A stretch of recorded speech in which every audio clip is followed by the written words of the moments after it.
Hey guys, Paul here from FamilyWheels.ca. Thanks for tuning in and welcome to the land of the minivan, the soccer pitch. I never wanted a minivan. I was like so many of those couples who said before their kids were arriving that they just did not want to go there, that it was that last bastion of pre-child life that you just couldn't give up, which is why SUV sales have boomed so much over the last 15 or 20 years.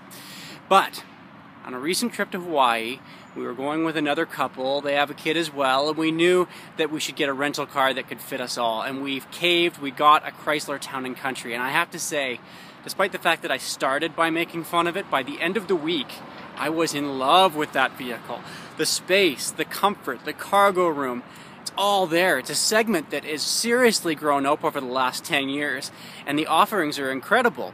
Up until now, the exception in that has been the Kia Sedona. It hadn't changed at all since 2006. It was long in the tooth. It was not living up to the rest of the competition. Well, Kia's changed that this year for 2015 with a brand new take on the Sedona. Let's take it for a spin, see how the Sedona lives up. So the burning question that so many young families ask each other is, having a minivan really that bad? And if Kia's 2015 Sedona is any indication, yeah, actually it is, because they've gone to great lengths to make this feel as little like a minivan from the front seats forward. In fact, Kia doesn't even call this a minivan. It's called an MPV, a multi-purpose vehicle.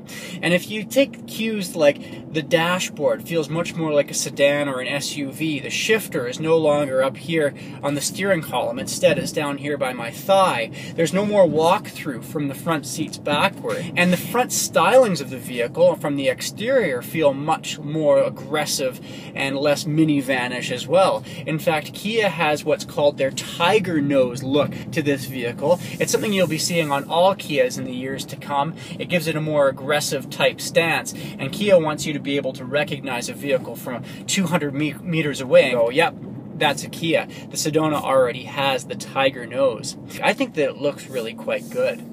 Like all Kias, with the exception of one of their 2015 lineup, this Sedona is made in Korea. The build quality I find to be overall pretty good.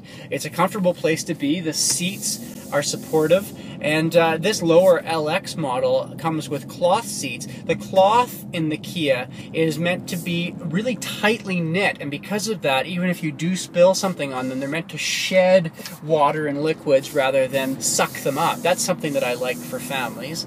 I also like the fact that this vehicle comes standard, regardless of the model that you get, with a 3.3-liter V6 engine coupled with a 6-speed automatic transmission. It actually means that the Sedona is able to tow 3,500 pounds worth of stuff.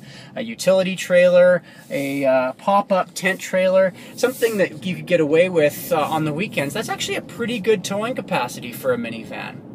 Now, it comes with some pretty decent kit for its base model. The base has things like cruise, a backup sensor, steering wheel controls, USB connectivity, and then you're starting to get into higher trims and you get things like auto sliding rear doors, tri-zone climate control, leather seats, dual sunroofs. This vehicle, once it actually is fully kitted out, is going to cost you close to $50,000, but you can get into it for $27,500, and that's something that's going to make it quite appealing to families that are on a budget. All right, time now for a couple of our Family Wheels standardized tests that we do on every vehicle we look at. First up is the Family Wheels trunk test, and you can see here that we always have the same amount of gear in every vehicle we test. We've got a fold-up stroller, a ball, a couple bags of groceries, a diaper bag, and a backpack. And I cannot believe that even with the third row of seats in place, this vehicle just gobbles up all that gear. Now let's walk around here. We're going to look for our second test, in which we've got a rear-facing child seat in place, because we all know how much a rear-facing child seat takes up in terms of space and how much room that's going to leave for our front passenger occupant. Well, with the Sedona, it turns out that we have 15 centimeters of space from the front of the seat cushion all the way up to the shin, and that gives me, at 6'3", plenty of room for even sitting in this front seat with a child sitting rear-facing in the back of this vehicle. Great news for the Sedona. Time now to look at a few of the rear cargo and seating area configurations that I don't like. First up is the second row of seating. It is quite comfortable. It's kind of captain chair style. However, you can't stow it into the floor. The best you can do is pull this handle here. It locks into place back against the driver's seat and gives you a bit of extra room. But if you wanted a lot of space for, say, moving or camping in here in the on the weekend, it's not going to make it very doable. Now let's get into the back here in the third row. I can show you one of my other issues.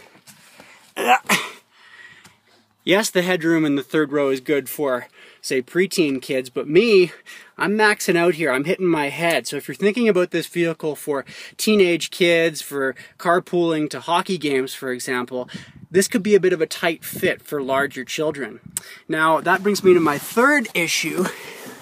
If we go back here to the third row and actually stow it away, you'll see what I'm talking about here. There it is, the third row. It stows quite handily into this sort of bunk back here. It's easy to do as well. You pull this handle, it flips into place, you push it down and it locks, and that's it. However, look at this. The floor isn't flush back here. The third seat actually sits quite a bit higher. And that means that if you had, say, a dog back there or long gear that you want to have it on an even surface, it's not a very comfortable place for the family dog to be. Alright, so the sun's on its way down. My day with the Sedona is just about done here. And I have to say, it's been a really comfortable place to be today.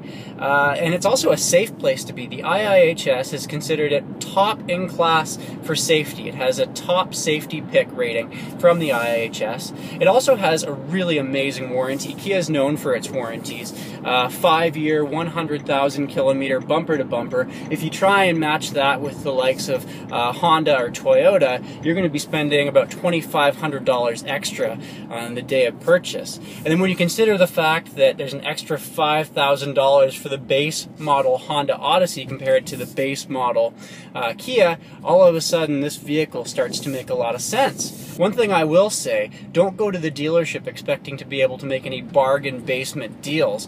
Northland Kia, the dealership that lent me this car for the day in Calgary, said that they're having a hard time keeping it on the lot.